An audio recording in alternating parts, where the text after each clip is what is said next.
আমি নিসান। এই গল্পটি আমার এবং আমার প্রিয় ভাবি নদীর। ঘটনাটি আজ থেকে প্রায় 4 বছর আগের। তখন আমার বয়স ছিল 22 বছর। আমি নতুন একটি শহরে পড়াশোনার জন্য গিয়েছিলাম। নতুন জায়গা, নতুন পরিবেশ, সবকিছু যেন নতুনভাবে শুরু করার জন্য প্রস্তুত ছিল। ভাগ্যক্রমে এক পরিচিত মামার মাধ্যমে একটি ভাড়া বাসা পেলাম। বিল্ডিংটির 3য় তলায় আমি থাকতাম, আর ঠিক নিচের তলায় থাকতেন এক ভাবি। তার নাম ছিল নদী। ভাবি দেখতে ছিলেন একদম স্বপ্নের নায়িকার মতো। 25 বছর বয়সী এই তরুণীকে দেখে বোঝা মুশকিল ছিল যে তিনি একজন ছোট মেয়ের মা। তার স্বামী একটি বড় কোম্পানিতে কাজ করতেন এবং প্রায় বাইরে থাকতেন। ভাবির চোখে মুখে যেন এক অনন্য মাধুর্য। প্রথম দেখাতেই আমি মুগ্ধ হয়ে গিয়েছিলাম। ঘটনাটি ঘটে একদিন বিকালে। আমার কিছু কাপড় হঠাৎ করে নিচে পড়ে যায়। তখন আমি সাহস করে নিচে গিয়ে দরজায় কড়া নাড়ালাম। দরজা খুললেন নদী ভাবি। হাতে একটি তোয়ালে, সদ্য স্নান সেরে এসেছেন। তার ভেজা চুল থেকে ঝরে পড়া পানির ফোঁটা যেন মন ও হৃদয় চুরির জন্য যথেষ্ট। ভাবি বলল, কে তুমি, কি চাই? ভাবির প্রশ্নে আমি একটু নার্ভাস হয়ে বললাম, আমার নাম নিসান, আপনার গ্যালারিতে আমার কাপড় পড়ে গেছে। ভাবি মুচকি হেসে বললেন, ঠিক আছে দাঁড়াও, আমি দিয়ে দিচ্ছি। এরপর থেকেই আমি তাকে আরও বেশি খেয়াল করতে শুরু করলাম। তার হাসি, তার কথা, সব কিছুই যেন আমাকে তার প্রতি আকৃষ্ট করে তুলল।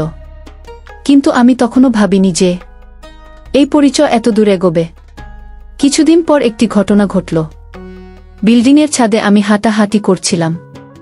হঠাৎ দেখি ভাবি কিছু কাপড় ছাদে শুকাতে নিয়ে এসেছেন। তার কোমল হাসি দেখে আমি মুগ্ধ হয়ে দাঁড়িয়ে রইলাম। হঠাৎ ভাবির পা পিছলে ভাবি পড়ে যান। আমি দৌড়ে গিয়ে তাকে ধরার চেষ্টা করি।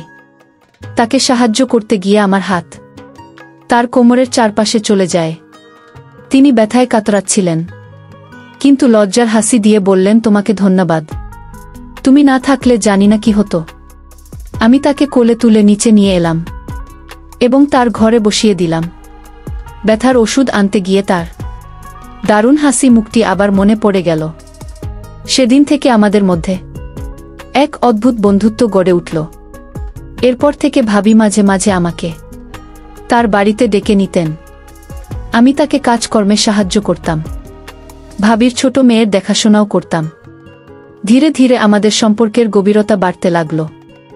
একদিন ভাবি বললেন, তোমার কথা বলার ভঙ্গি, তোমার ব্যবহার আমাকে আমার ছোট ভাইয়ের কথা মনে করিয়ে দেয়।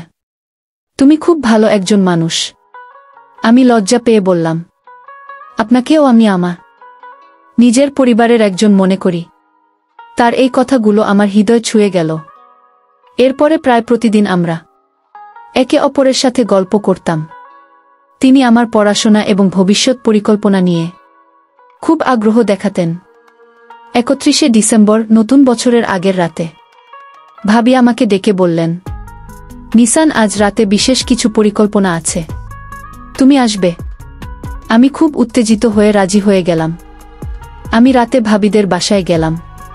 কিছু সময় পর রাতে পার্টি শুরু হলো। ভাবি সেজেছিলেন এক অপরূপ সাজে। তাকে দেখে আমি জেনে বাকরুদ্ধ হয়ে গেলাম।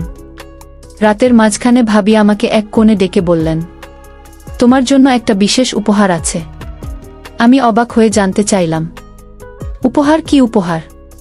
ভাবি মৃদু হাসি দিয়ে বললেন, আজ রাতে তুমি বাসায় যাবে না, তুমি আমার সাথে থাকবে, আর আমরা বাকিটা রাত মাস্তি করব। আমি ভাবির কথা শুনে অবাক হলাম। আমি মনে মনে অনেক খুশি হয়েছিলাম। পার্টি শেষে আমরা সারা রাত মাস্তি করে সকালে ভাবিকে বললাম, আমাকে ভুলে যাবে না তো? ভাবি বলল, তোমার মতো একজন বন্ধুকে পাওয়াই আমার জন্য বড় উপহার। আমি চাই তুমি সবসময় এমন থাকো এবং আমার পাশে থাকো। এই কথাগুলো আমার মনে গভীর দাগ কাটল।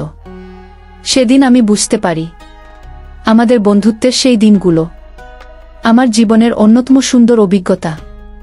যদিও আমাদের সম্পর্ক সমাজের চোখে শুধু বন্ধুত্ব হিসেবে পরিচিত ছিল, কিন্তু আমার মনে এটি ছিল এক গভীর এবং আন্তরিক সংযোগ।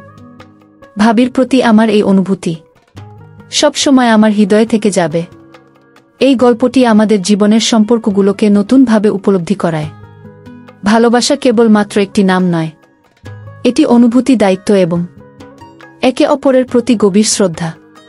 তো বন্ধুরা, এই গল্পটি যদি আপনাদের ভালো লেগে থাকে তাহলে অবশ্যই চ্যানেলটি সাবস্ক্রাইব করবেন এবং আপনার মূল্যবান মতামত জানাবেন। ততক্ষণ পর্যন্ত ভালো থাকুন, সুস্থ থাকুন। ধন্যবাদ।